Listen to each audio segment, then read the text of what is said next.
A breaking development from Washington time. The U.S. just imposed major sanctions on Russia's biggest oil companies after peace talks with Putin collapsed. In a bold move, the White House halts all discussions with Vladimir Putin and targets Russia's oil industry with new sanctions. Ukraine praises Washington's decision to strike Russia's top oil giants, calling it a step toward peace through strength. Rosneft and Lukoil, that Russia's two largest oil firms trade, now face the toughest U.S. sanctions yet in response to Moscow's aggression. We begin with breaking financial news. Global oil prices are swinging wildly following the announcement of U.S. sanctions targeting Russia's energy empire. We begin tonight with the EU summit in Brussels, where leaders are discussing the use of frozen Russian assets to fund Ukraine's defense and rebuilding. Tensions escalate after Putin cancels peace talks. Washington's latest sanctions push Moscow further into isolation. European allies rally behind Ukraine as the U.S. hits Russia's oil lifeline, signaling a new phase in this global standoff.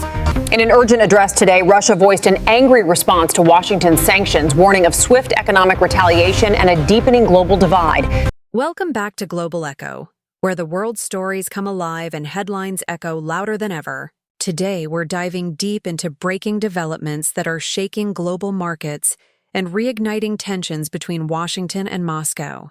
The United States has announced powerful new sanctions on Russia's two biggest oil companies, Rosneft and Lukoil, after high-level talks between President Donald Trump and Vladimir Putin collapsed.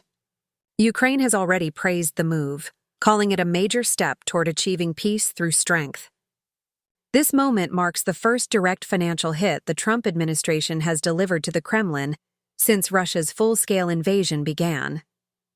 The sanctions are expected to disrupt billions in energy trade, sending shockwaves across the global oil market.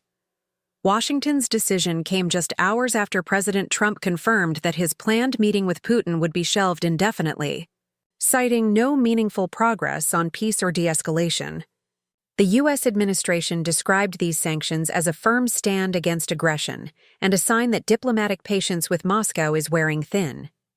In Kyiv, officials welcomed the move, saying it signals real backing from Washington after months of uncertainty and hesitation over how far the U.S. would go to pressure Putin. Overnight, however, Russia retaliated militarily, launching another wave of missile attacks across Ukraine, leaving several civilians dead and many injured in Kyiv and Kharkiv. In a late-night statement, President Trump addressed reporters, calling the sanctions tremendous and very big. He said they were aimed directly at the heart of Russia's energy empire, with hopes they would not remain in place forever. "We want this war to end," Trump said, adding that while the U.S. continues evaluating potential military options, including missile support for Ukraine, diplomacy remains the preferred path. "Every time I speak with Vladimir, we have good conversations," Trump noted. "But they never go anywhere." He emphasized the urgency of finding a peaceful resolution, saying, "It's time to make a deal. Too many people are dying." As those words echoed, European leaders gathered in Brussels for a crucial two-day summit, where they are expected to finalize a plan to loan Ukraine over $160 billion, funded by frozen Russian assets. EU Foreign Policy Chief Kaja Kallas told the BBC that Russia must pay for the damage it caused, not European taxpayers. "Those assets are frozen, and they will stay frozen until Russia covers the cost of its destruction in Ukraine," she said. It's a bold move that reflects growing frustration across Europe over Russia's continued defiance.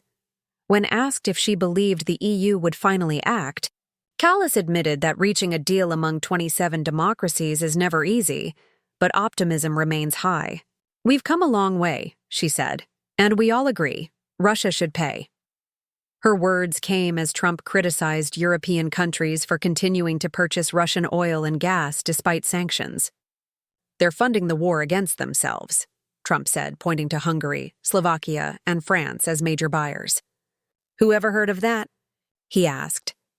The EU insists it has already reduced energy imports from Russia by more than 80%, though some member nations continue limited purchases due to dependence on Russian fuel.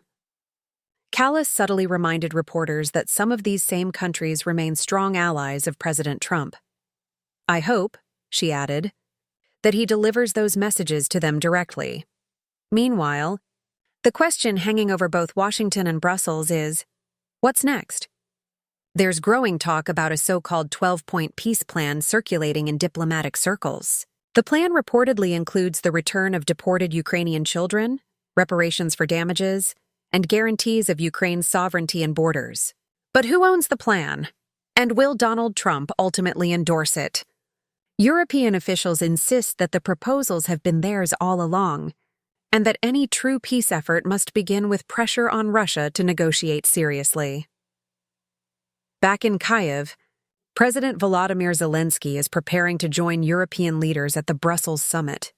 After his recent meeting with President Trump failed to deliver the long-sought Tomahawk cruise missiles, Zelensky is hoping that Europe can fill the gap with stronger financial and defensive support.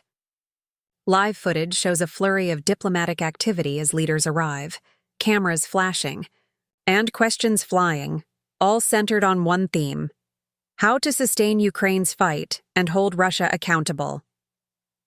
Our correspondent in Brussels, James Waterhouse, reports that anticipation is high. The European Union has faced challenge after challenge, he says, but the war in Ukraine remains its top priority. This is now the 19th round of sanctions the EU has imposed, and the stakes couldn't be higher. Waterhouse adds that the U.S. sanctions have injected new energy into the talks, pushing EU members to move faster on defense coordination and financial aid. The agenda at this summit is packed, covering everything from migration and housing to online regulation. But make no mistake, the war dominates every conversation. Europe is also drawing up its own long-term defense roadmap, pledging trillions in investments to prepare for potential aggression by 2030. Officials say this is about more than Ukraine. It's about Europe's security as a whole. Still, political cracks remain. Some member states are hesitant about deepening involvement in what they see as a U.S.-led strategy. Others argue that decisive unity is the only way to deter future Russian advances.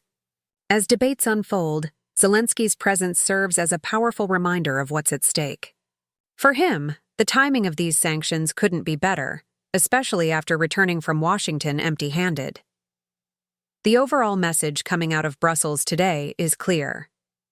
The West is tightening the economic noose on Russia while trying to balance diplomacy with determination. The sanctions against Rosneft and Lukoil strike at the heart of Russia's most vital industry, one that fuels its war effort and finances its political power.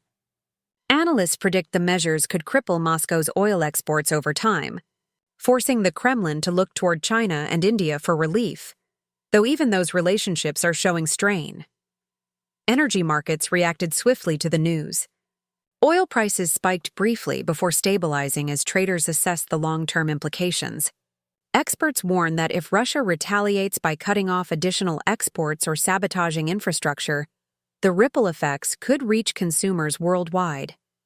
The Biden administration, and now Trump's team, are preparing for potential global volatility, emphasizing that energy independence is becoming not just an economic issue, but a national security one. Ukraine's reaction remains defiant but hopeful. Officials in Kyiv say they see these sanctions as proof that the West's resolve has not faded. Peace through strength, the Ukrainian envoy said, is the only way forward.